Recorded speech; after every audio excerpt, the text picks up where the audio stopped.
عليكم ورحمة الله وبركاته. إن الحمد لله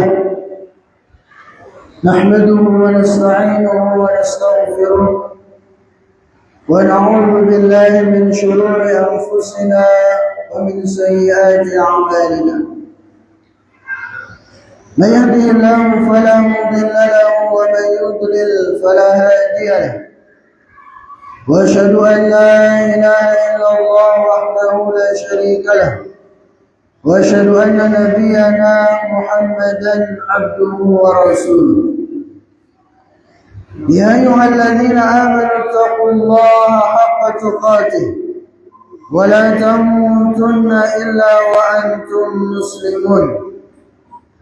يا أيها الناس اتقوا ربكم الذي خلقكم من نفس واحدة وخلق منها زوجها وبث منهما رجالا كثيرا ونساء واتقوا الله الذي تساءلون به والأرحام إن الله كان عليكم رقيبا. يا أيها الذين آمنوا اتقوا الله وقولوا قولا سديدا يصلح لكم أعمالكم ويغفر لكم ذنوبكم ومن يطع الله ورسوله فقد فاز فوزا عظيما. رب اشرح لي صدري ويسر لي أمري واحلل عقدة من لساني يفقهوا قولي. Para jemaah yang mudah-mudahan dimuliakan dan dirahmati oleh Allah Azza wa Jalla, puji dan syukur senantiasa kita panjatkan kepada Allah Subhanahu wa taala atas segala limpahan nikmat dan karunia yang telah Allah Subhanahu wa taala berikan kepada kita semua. Terkhusus nikmat iman dan Islam, begitu pula nikmat kesehatan dan kesempatan yang alhamdulillah sampai detik ini Allah Subhanahu wa taala masih berikan kepada kita semua. Maka kewajiban kita untuk terus berusaha menggunakan sebaik mungkin nikmat umur, nikmat kesempatan yang masih diberikan kepada kita ini dalam ketaatan-ketaatan kepada Allah Subhanahu wa taala. Kita gunakan untuk memperbanyak bekal, khususnya bekal akhirat kita, itu dalam bentuk melaksanakan perintah-perintah Allah Subhanahu wa taala serta menjauhi larangan-larangannya. Karena itu adalah sebaik-baik bekal yang dengannya seorang hamba berbekal untuk negeri akhiratnya. Ya, sebagaimana sabda Nabi sallallahu alaihi wasallam dalam sebuah hadis yang sahih atau firman Allah Subhanahu wa taala dalam Al-Qur'an, "Wa tazawwadu fa inna khairaz zadi taqwa." Yang artinya, dan berbekallah kalian, dan sungguh sebaik-baik bekal adalah ketakwaan kepada Allah Subhanahu wa taala. Nah, para jemaah yang Allah muliakan, pada kesempatan ini kita akan melanjutkan pembahasan kita dari judul yang sudah kita sampaikan pada pekan yang lalu. Itu lanjutan dari pembahasan tentang orang-orang yang terancam mendapatkan laknat dari Allah Subhanahu wa taala. Ini kita sampaikan bukan kemudian untuk kita jadikan sebagai alat melaknat orang lain, bukan. Jadi kita menyampaikan hal ini supaya kita hati-hati, jangan sampai kemudian terjerumus pada perbuatan-perbuatan yang menjadikan kita kemudian dilaknat oleh Allah Subhanahu wa taala. Di mana kita sama-sama ketahui, laknat itu artinya seseorang dijauhkan sejauh-jauhnya dari rahmat Allah Subhanahu wa taala. Dan kalau ada dosa yang menjadikan pelakunya terancam laknat, itu berarti dosa tersebut adalah dosa besar. Karena definisi dosa besar itu adalah dosa yang memiliki hukum had di dunia atau menjadikan pelakunya dilaknat oleh Allah Subhanahu wa ta'ala. Dosa yang memiliki hukum had di dunia ya seperti membunuh. Dalam cara Islam kan hukum hadnya dibunuh, minum khamar, dicambuk, berzina, dirajam. Itu berarti dosa besar. Atau nggak ada hukum hadnya di dunia, tapi menjadikan pelakunya dilaknat, itu juga termasuk dosa besar. Nah inilah yang akan kita bahas. Dan pada kesempatan yang lalu kita sudah bahas 3 hal, 3 perbuatan yang Nabi SAW sebutkan dalam hadis yang diriwayatkan oleh Imam Bukhari dan Muslim dari sahabat Ali bin Abi Thalib, di mana Rasulullah SAW bersabda, "La'anallahu man dhabaha li ghairillah." Bahwasanya Allah Subhanahu wa taala melaknat orang-orang yang menyembelih untuk selain Allah Subhanahu wa taala. Kemudian yang kedua yang sudah kita bahas juga pada pekan yang lalu, la'anallahu man la'ana walidayhi. Bahwasanya Allah Subhanahu wa taala melaknat seorang anak yang melaknat kedua orang tuanya. Seorang anak yang dia mencaci maki kedua orang tuanya, atau dia tidak melaknat orang tuanya, dia tidak mencaci maki orang tuanya, tapi dia menjadi sebab orang tuanya dilaknat, dicaci maki oleh orang lain. Dengan cara apa? Dengan cara dia melaknat orang tua kawannya, dengan cara dia mencaci maki orang tua kawannya. Pastinya orang tuanya nggak ridho, sehingga mencaci maki orang tuanya dia. Ini juga termasuk dosa besar. Bahkan termasuk dosa terbesar kata Nabi sallallahu alaihi wasallam, "Inna min akbaril kaba'ir an yal'ana ar-rajulu walidayhi." Sesungguhnya termasuk dosa yang sangat besar adalah ketika seorang anak melaknat kedua orang tuanya. Kemudian para sahabat mengatakan, "Ya Rasulullah, apakah mungkin ada seorang anak yang tega melaknat kedua orang tuanya?"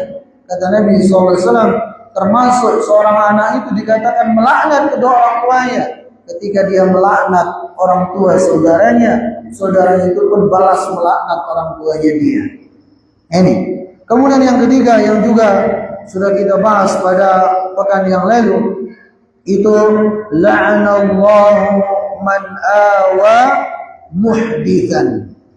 Bahwasanya Allah Subhanahu wa taala melaknat ya orang-orang yang awa muhditsan, itu melindungi pelaku kriminal. Orang-orang yang melindungi pelaku kejahatan. Ya sehingga yang harusnya dihukum berat, tapi karena dia yang melindungi, karena dia seorang pejabat misalnya, atau dia punya banyak harta, ya, atau dia misalnya pekerjaannya pengacara, dia tahu orang ini salah, dia tahu orang ini harusnya dihukumi berat, tapi karena dikasih duit, dia berusaha meringankan hukuman orang ini, atau bahkan membebaskannya dari hukuman, padahal orang itu benar-benar salah. Nah orang-orang seperti ini berarti dia telah melindungi pelaku kejahatan, melindungi pelaku kriminal, maka orang seperti ini terancam akan dilaknat oleh Allah Subhanahu wa taala. Ya. Dan para jamaah yang Allah muliakan, satu negara itu akan menjadi hancur, atau awal kehancuran dari satu negeri adalah ketika hukuman itu tidak ditegakkan dengan adil. Ketika hukum itu tajam ke bawah, tumpul ke atas. Kepada orang-orang miskin ya ditegakkan setegak-tegaknya hukuman itu. Sedangkan kepada ya orang-orang yang tinggi jabatannya, orang yang kaya raya, orang yang punya pengaruh, hukuman itu tidak dilaksanakan. Maka kata Nabi SAW, itu awal dari kehancuran. Dan itulah yang telah membinasakan umat-umat sebelum kita. Nah, para jamaah yang mudah-mudahan dimuliakan dan dirahmati oleh Allah Azza wa Jalla. Kemudian yang keempat, yang keempat dari perbuatan-perbuatan yang menjadikan pelakunya terancam mendapatkan laknat dari Allah Subhanahu wa taala adalah sebagaimana yang Nabi sallallahu alaihi wasallam sabdakan dalam hadis Bukhari dan Muslim ini, la'anallahu man khayyara manaral ardi.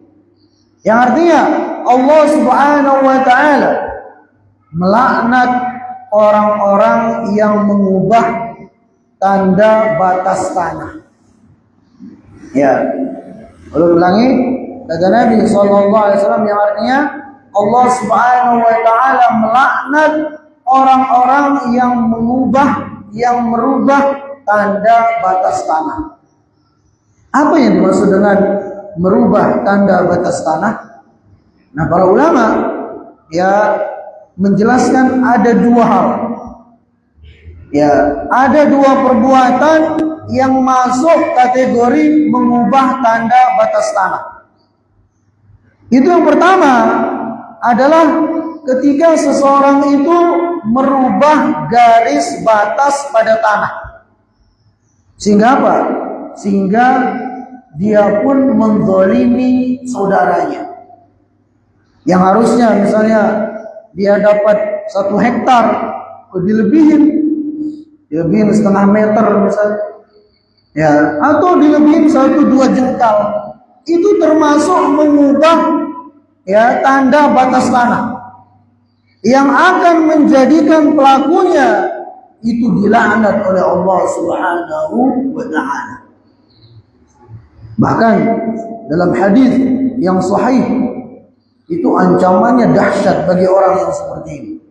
Kata Nabi sallallahu alaihi wasallam, "Man iqtata'a shibran minal ardi bighairi haqqin tawwaqahu Allah yaumal qiyamati bisab'i ardina."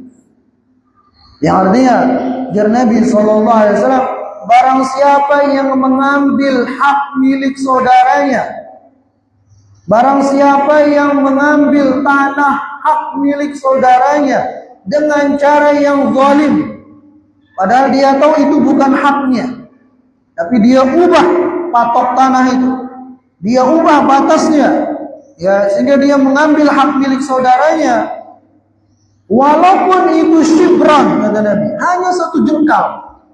1 jengkal buat apa sih?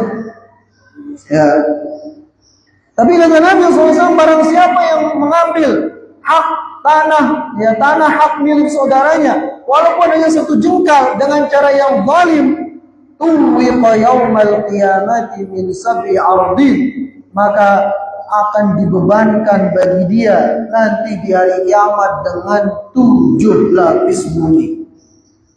Na'udzubillah. Hati-hati kita ini. Khususnya kita memang di Kalimantan ini banyak terjadi hal seperti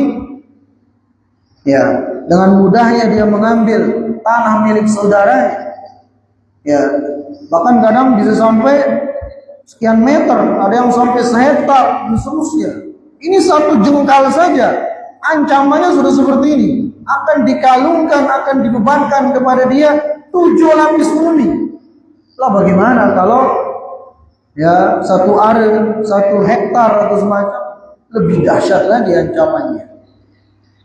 Maka hati-hati kita, kalau itu bukan hak kita, jangan sekali-kali kita mengambil milik saudara kita. Sebenarnya ini bukan dalam masalah tanah saja. Dalam masalah apapun, dalam harta benda apapun, jangan pernah kita mengambil hak milik saudara kita. Karena ancamannya dahsyat nanti di hari kiamat. Bahkan dalam hadis yang lain dikatakan, barang siapa yang mengambil hak milik saudaranya, maka Allah telah wajibkan bagi dia untuk masuk ke dalam neraka. Kemudian kata para sahabat, wahai Rasulullah SAW, walaupun hanya 1 biji kayu arok, Walaupun hanya 1 biji kayu siwak. Kata Nabi SAW, iya, walaupun 1 biji kayu siwak. 1 biji 1 siwak itu harganya cuma 3.000. Ya, atau mungkin 2.000. Tapi kalau itu dia ambil dari saudaranya dengan cara yang zalim, di sana dia terancam api neraka. Nah, ini bukan masalah tanah saja, apapun, apalagi masalah duit, masalah apa. Jangan sekali-kali kita ngambil milik orang. Jangan pernah mengambil hak orang, jangan. Berat urusannya nanti di akhirat.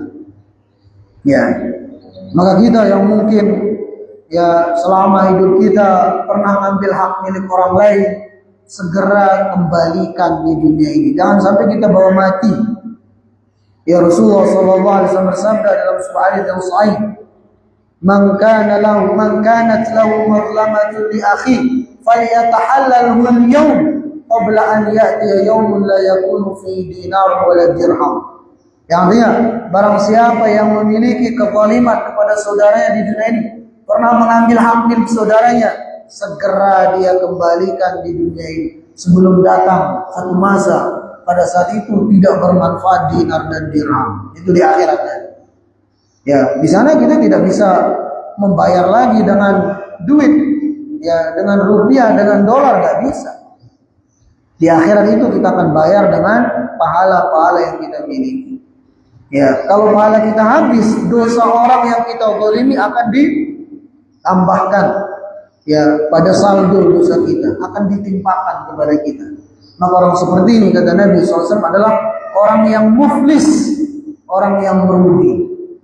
Dia sudah banyak-banyak, ya, bawa pahala, sudah capek-capek ibadah, tapi pada saat yang sama dia sudah zalimi orang lain, maka pahalanya nanti di akhirat habis untuk membayar kezalimannya. Nah, kembali dari itu, makna yang pertama dari mengubah batas tanah itu seorang yang merubah batas patok tanah itu sehingga dia menzalimi saudaranya, mengambil hak milik saudaranya. Atau makna yang kedua, kata para ulama, adalah ketika seseorang merubah tanda batas tanah haram. Ya, kalau ini lebih spesifik di Haramain sana, itu di Mekah dan Madinah. Ya, dirubah tanda batas tanah haram itu sehingga menjadikan orang kebingungan. Ya, kita kan tahu tanah haram itu ada hukum-hukumnya tersendiri. Itu tidak boleh berburu di sana, tidak boleh mencabut pepohonan, ya, dan seterusnya, tidak boleh memungut barang pungutan di tanah haram itu. Nah, ketika itu dirubah sehingga menjadikan orang, ya, bingung dalam menerapkan syariat ini, maka itu bisa masuk juga dalam la'anallahu man ghayyara manaral ardin. Atau makna yang lain, makna yang ketiga, ya, kata para ulama, makna yang ketiga dari merubah tanda batas tanah adalah ketika seseorang merubah tanda-tanda yang ada di jalanan sehingga menjadikan orang bingung dalam perjalanannya. Ya, mungkin arah-arah, ya, jalan itu dirubah. Seharusnya, ya, belok kanan ini ke Palangkaraya misalnya, dirubah ke arah kiri misalnya, sehingga orang tersesat dalam perjalanannya. Itu juga termasuk, ya, merubah tanda batas tanah sehingga orang tersebut terancam akan mendapatkan laknat dari Allah Subhanahu wa ta'ala. Maka ketiga-tiga hal ini harus kita jauh. Ya, makna yang pertama itu menzalimi orang dengan merubah patok tanah. Yang kedua, merubah batas tanah haram. Kemudian yang ketiga, merubah rambu-rambu yang ada di jalanan sehingga menjadikan para pengguna jalan itu tersesat dalam perjalanannya. Kemudian para jamaah yang mudah-mudahan dimuliakan dan dirahmati oleh Allah Azza wa Jalla, ya, itu yang keempat. Kemudian yang kelima, dari perbuatan-perbuatan yang bisa menjadikan pelakunya dilaknat oleh Allah Subhanahu wa ta'ala adalah orang yang mengkonsumsi minuman-minuman yang memabukkan, atau orang yang menghidangkannya, atau orang yang menulis transaksinya, itu semuanya terancam kena laknat dari Allah Subhanahu wa ta'ala. Kita sama-sama ketahui bahwasanya yang minum khamr, bahkan Allah Ta'ala alam, bisa juga dikiaskan dengan mengkonsumsi obat-obat terlarang. Ya, karena ini dampak buruknya sama, bahkan lebih buruk ya obat-obat terlarang itu dari narkoba. Ini sudah kita bahas ya kemarin di waktu subuh. Nah, kita tahu perbuatan ini adalah dosa besar. Nah, ternyata setiap orang yang memiliki andil, ya baik peminumnya, yang menulis transaksinya, begitu pula yang menyuguhkannya, yang menghidangkannya, itu semua akan kena laknat dari Allah Subhanahu wa ta'ala. Sebagaimana dalam hadis dari Anas bin Malik radhiyallahu taala anhu, ya beliau Anas bin Malik berkata, la'ana Rasulullah sallallahu alaihi wasallam fil khamri asyaratan. Jadi Rasulullah sallallahu alaihi wasallam melaknat dalam hal khamr itu 10 orang. Ya, di dalam kaitan dengan dosa khamr, ya itu ada 10 orang yang terancam kena laknat. Yang pertama, kata beliau, asiraha, itu orang yang memerasnya. Ya, yang memeras ketika melakukan proses pembuatan khamr itu. Ya, itu kena laknat. Kemudian wa mu'tasiraha. Mu'tasiraha itu yang mengambil hasil perasannya. Intinya kedua hal ini maksudnya yang membuatnya. Ya, yang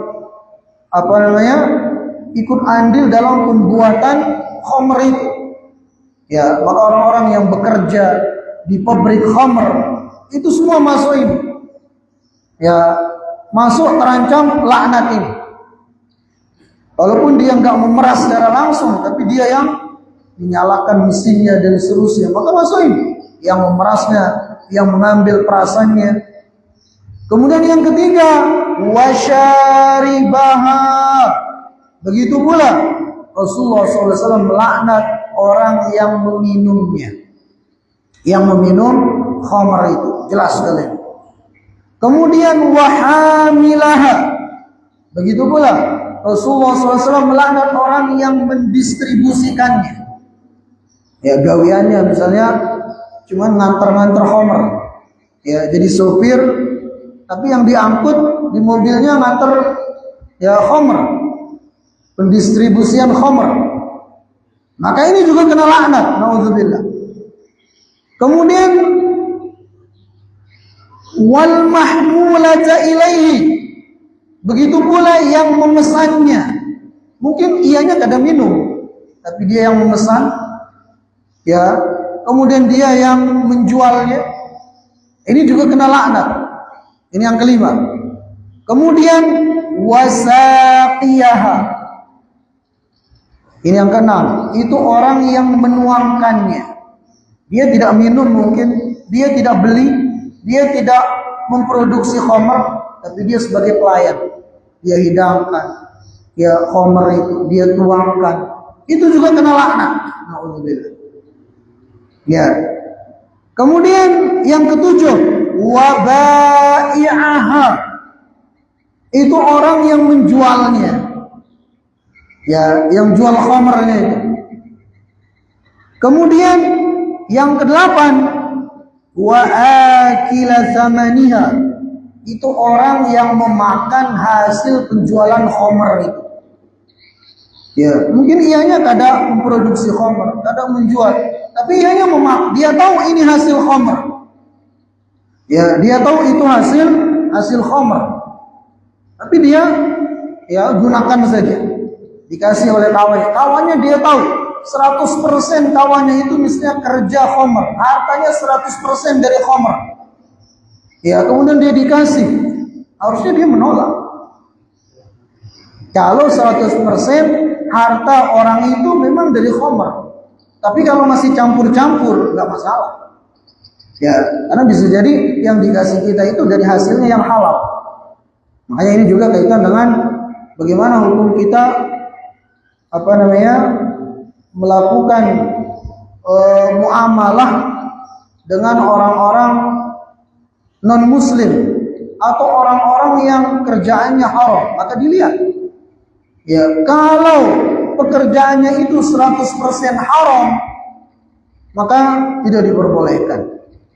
Ya, melakukan muamalah atau menerima sesuatu darinya. Tapi kalau hartanya itu masih campur baur, dia punya bisnis yang haram, punya juga yang halal, maka itu masih diperbolehkan. Itu disebutkan oleh para ulama. Makanya Nabi SAW itu beliau berbisnis, bermuamalah dengan orang-orang Yahudi.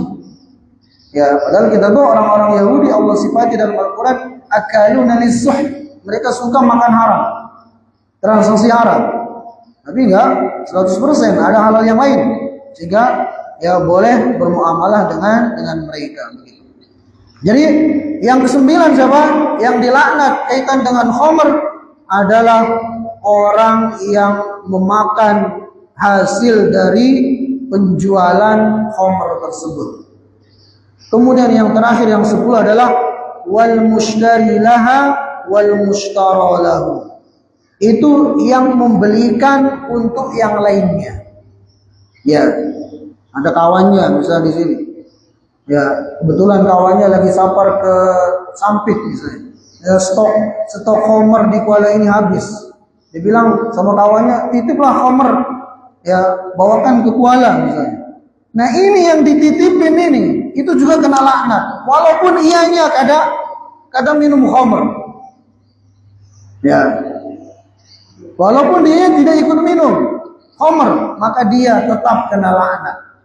Jadi intinya, ya para jamaah yang muliakan, ini menunjukkan kepada kita bahwasanya tolong menolong dalam dosa dan maksiat itu juga akan menjadikan orang yang menolong orang lain dalam bermaksiat itu mendapatkan dosa, bahkan bisa mendapatkan laknat dari Allah Subhanahu wa taala. Walaupun ianya sendiri tidak langsung melakukan dosa itu. Tapi ketika dia menjadi sebab, ya saudaranya melakukan dosa, dia juga kena. Dan ini sebenarnya bukan dalam masalah khamr saja. Ya, ini umum dalam dosa-dosa yang lainnya. Ya, dalam membunuh misalnya. Dia nggak membunuh, tapi dia ngasih kawannya golok misalnya untuk menebas, maka yang ngasih ini juga ya dosanya besar juga karena dia telah menolong saudaranya untuk membunuh. Ya, dan kiaskan dengan maksiat-maksiat yang lainnya, maka kita tidak boleh menolong orang lain dalam melakukan dosa dan maksiat. Allah Subhanahu wa taala berfirman dalam surah Al-Maidah, "Wala ta'awanu 'alal itsmi wal 'udwan." Yang artinya, dan janganlah kalian saling tolong-menolong dalam melakukan dosa dan maksiat atau permusuhan. Jangan. Baik itu dalam perkara khamr, dalam perkara maksiat pembunuhan, dalam perzinahan misalnya. Ya. Atau dalam apapun dari maksiat-maksiat yang ada. Jangan pernah kita menolong orang lain. Karena itu akan menjadikan kita mendapatkan dosa, bahkan bisa jadi dosa kita sama seperti dia. Walaupun kitanya tidak melakukannya. Ya, maka hati-hati kita. Nah itu dia para jamaah yang Allah muliakan. Yang kelima dari ya orang-orang yang terancam laknat itu mereka yang punya andil ya dalam perkara khamr tadi itu, 10 orang tadi. Kemudian yang keenam, ya, yang keenam dari orang-orang yang terancam laknat ya dari Rasulullah SAW adalah orang yang memakan harta riba atau yang menolong dalam terlaksananya akad riba. Nah, ini mirip dengan khamr tadi. Ya, sebagaimana hadis dari Jabir radhiyallahu taala anhu, beliau berkata, "La'ana Rasulullah sallallahu alaihi wasallam akilar riba wa mukilahu wa katibahu wa syahidaihi wa qalahum sawa." Rawahu Muslim. Yang artinya Rasulullah sallallahu alaihi wasallam atau Jabir bin Abdullah mengatakan bahwasanya Rasulullah sallallahu alaihi wasallam laknat pertama akilar riba. Itu orang yang memakan riba, pemakan harta riba. Itu orang yang memperanakan duit itu. Itu contoh, salah satu contoh riba. Ya. Ianya ngasih utang ke orang ya 1 juta, tapi harus balik 1.100.000, 1.200.000. Nah, itu 100-200 itu riba. Ya. Dan riba ini luas cakupannya, tidak hanya sebatas ini. Dan ini juga sudah kita bahas pada kajian subuh pada ya kesempatan-kesempatan yang lalu dengan rinci tentang macam-macam riba. Ya. Bisa dilihat atau bisa dibaca mungkin. Ini perlu kita sama-sama ketahui. Karena banyak orang karena nggak paham masalah riba ini, ya sehingga tanpa sadar dia terjerumus ke dalam riba. Padahal riba itu dosa besar. Ya bahkan kata Nabi SAW, dirhamur riba ya'kuluhal mar'u asyaddu min 36 zaniyatan. 1 dirham riba yang dimakan oleh seseorang itu lebih dahsyat daripada 36 kali zina. Na'udzubillah. Dan banyak orang nggak paham. Ya, contoh misalnya supaya kita sadar diri mau belajar masalah riba ini. Ini banyak orang terjerumus. Kadang antara jual beli dengan riba itu beda tipis. Ya, contoh misalnya si A dan si B dengan si C dan D. Kalau ada A dan B, A ini dia membutuhkan kulkas misalnya. Dia ingin kulkas, cuman duitnya nggak cukup. Maka A bilang sama B, saya ini mau beli kulkas, bisa nggak bantu saya?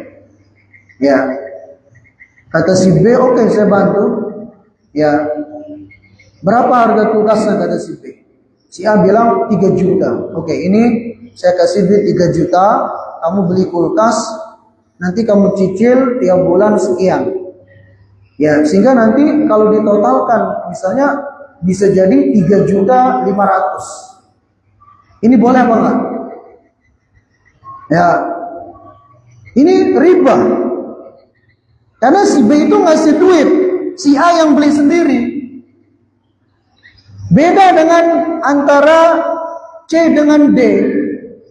D butuh kulkas, anggap barangnya sama. Dia bilang kepada si C, saya ini butuh kulkas. Ya, duit saya nggak cukup, bisa nggak bantu saya? Kata si C, oke. C pergi ke toko kulkas, dibelikan kulkas dengan harga 3 juta.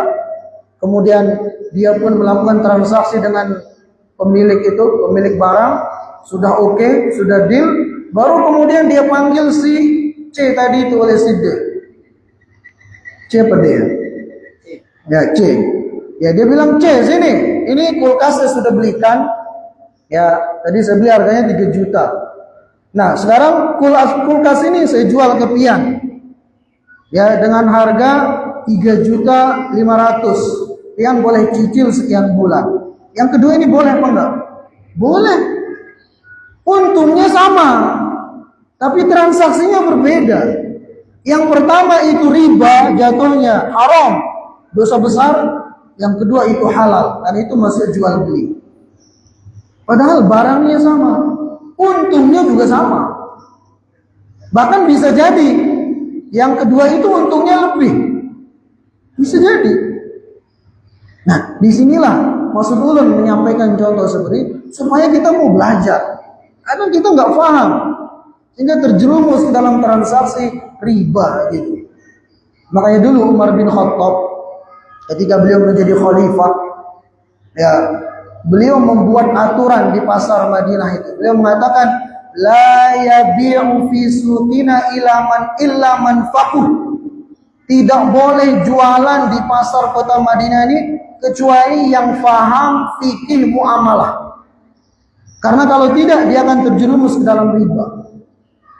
Mungkin di zaman Umar bin Khattab kalau mau jual beli di pasar itu dites dulu fikih muamalahnya. Ya, dikasih ujian dulu mungkin. Kalau lulus baru silahkan. Kalau nggak lulus belajar lagi gitu. Kalau kita kan ya asal ini aja, tanpa mau belajar gitu. Sehingga tanpa disadari terjerumus ke dalam riba, yang riba itu adalah dosa besar. Nah, kembali. Jadi kata Jabir bin Abdullah, Rasulullah SAW melaknat pemakan harta riba. Itu orang yang memperanakan duit dari itu. Itu pemakannya. Kemudian wa mukilahu orang yang ngasih saudaranya makan harta riba. Berarti siapa? Ya customernya itu, yang nyetornya itu. Ya. Jadi kalau yang makan, yang ngasih duit, yang memperanakan duit. Kalau mukilahu itu yang terzalimi itu, yang yang nyetor bulanan itu. Itu namanya mukilahu. Dia yang ngasih orang lain untuk makan harta riba. Jadi yang dilaknat bukan pemakannya saja, para jamaah yang bermulia. Kitanya pun, ya pihak kedua yang dikasih duit, yang dikasih hutang, itu juga kena laknat. Wa mukilahu. Kata Jabir bin Abdullah. Wa katibahu. Begitu pula Rasulullah SAW melaknat yang mencatat transaksi riba. Jadi yang nyatat transaksinya itu juga kena laknat. Walaupun ianya ya tidak secara langsung terjerumus pada riba itu. Ketika dia menjadi penulisnya, ya penulis transaksi itu, dia juga kena laknat. Wa syahidai. Begitu pula orang yang menjadi saksi, yang menjadi saksi atas transaksi riba, itu juga kena laknat. Ya berarti 4 yang kena laknat yang kaitan dengan riba. Kalau khomer tadi 10. Ya, siapa kalau riba ini? Pertama yang memakannya, itu yang ngasih hutang itu. Kemudian yang kedua yang menerima hutang itu.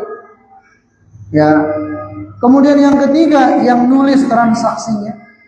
Kemudian yang keempat adalah yang menjadi saksi, ya tatkala terjadinya transaksi. 4 tipe orang ini kena laknat, terancam laknat dari Rasulullah Sallallahu Alaihi Wasallam. Nah ini, maka oleh karena itu ya para jamaah yang dimuliakan, hati-hati kita dari dosa riba ini. Pelajari agar jangan sampai kita terjerumus di dalamnya. Ya, hutang itu masuk dalam transaksi ta'awun, transaksi tolong menolong, yang kita tidak boleh ngambil keuntungan darinya. Makanya Rasulullah SAW bersabda, kullu qardin jarra naf'an fahuwa riba. Setiap utang piutang yang mendatangkan manfaat, maka itu manfaatnya itu hukumnya riba. Hukumnya riba. Kecuali manfaat yang tidak ada perjanjian di awal. Misalnya, ya si A ngasih B pinjaman 10 juta. Ya, tanpa ada embel-embelnya. Cuman ngasih pinjaman saja, nolong kawannya. Tapi si B ini ketika ngebalikin 10 juta itu karena merasa sudah ditolong, merasa si A sudah berbaik hati kepada dia, maka ketika mengembalikan duit itu dia balikin 11 juta misalnya. Dia balikin 10.500.000. Boleh apa enggak? Boleh kalau kayak gitu. Itu halal bagi si A yang ngasih hutang itu. Ya. Boleh. Asal tidak ada perjanjian dari awal. Nah. Berapa menit lagi nih? 4 menit. Ya, cukup lah. Insyaallah kita lanjut pada pekan yang akan datang. Ya, 4 menit jadi rehat. Insyaallah kita lanjut nanti pada jenis yang ketujuh dari orang-orang yang terancam laknat. Naktabi bihadza, subhanakallahumma wa bihamdika, asyhadu an la ilaha illa anta, astaghfiruka wa atubu ilaika. Assalamu alaikum warahmatullahi wabarakatuh.